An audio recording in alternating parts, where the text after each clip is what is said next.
instant messages, long distance calls, video conferencing. I think the call that we miss out on the most is our calling. For me, it happened at a very young age. I was 17 back then, and I was introduced to this magical organization called the School of Leadership. Ever since then, there has been no stopping. No parental guidance, no money conversation, no opportunities. Nothing could talk me out of it. I've worked with students, their teachers, bureaucrats, social workers, corporate professionals, and entrepreneurs, and I realized the power of human connection. I remember back in the time reading Steve Jobs, and he wanted Scully to become part of Apple. Steve Jobs wrote a note to him, which to date moves me. He said, "Do you want to spend the rest of your life selling sugared water, or do you want an opportunity to change the world?" And I asked myself this: will my life be defined by a nice job and home chores, or will there be a legacy that I will stand for throughout and that will live long after I'm gone? Hi, for the last 8 years I've been known as Umair Jaliawala. Before that, I had a different identity, and that connects with my belief. We are not handmade, we are not man-made, we are God-made. He only creates distinction, He only creates perfection, He only creates what nobody can question. If we're alive today, if we're breathing, if this heart is thumping, then our purpose on this planet is not served. When our greatest passion, when that links up with world's deepest hunger, when the two come together, when your fun, when your pleasure is also helping somebody in pain, that's your calling. And that is something that you could do for the rest of your life without complaint, without crying about it, and without complacency. And when that comes into action, when that calling is the starting point, everything that you do has connection, has courage, has compassion, and has your most creative juices involved. And the little of the contributions that you make are worth celebrating them.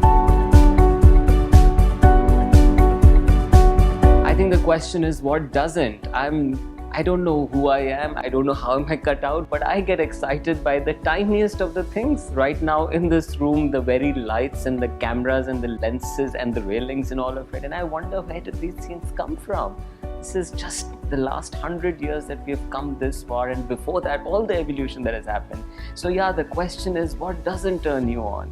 And I believe it's our being blind, it's our being deaf, it's our being insensitive that we are not excited or we don't get inspired. I believe when the student is ready, the master appears. And that master could be anyone, from a child on the street to the finest of the teachers that we'll come across, from a book that we have kept for a long, long time, to a movie that we go to watch, to a gathering of friends. It can come from anywhere. So open your eyes, open your ears, open your heart to the world, and everything that you will see around will inspire you. That you can. Stop telling yourself that you can't.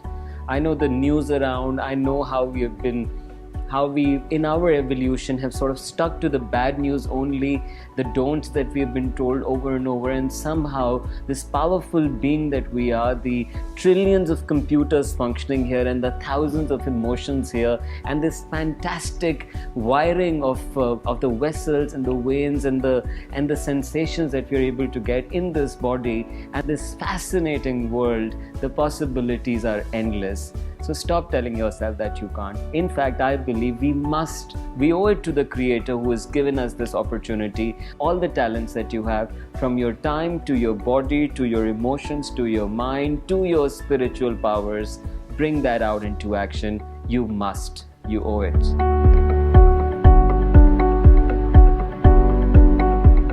So I'd like to read one of them to you. We keep getting a lot of these, Allah is most kind, but this one is a special one.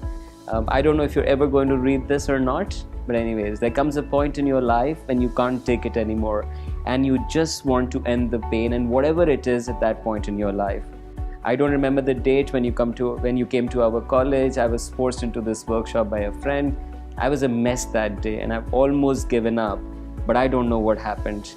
The moment you told us that there is a lot more to what we actually see, I thought maybe the fact that I was still alive at that very moment meant something. Maybe it meant that I was the unsurety in me, and when you started talking and you gave us hope, and some part of me wanted to live again.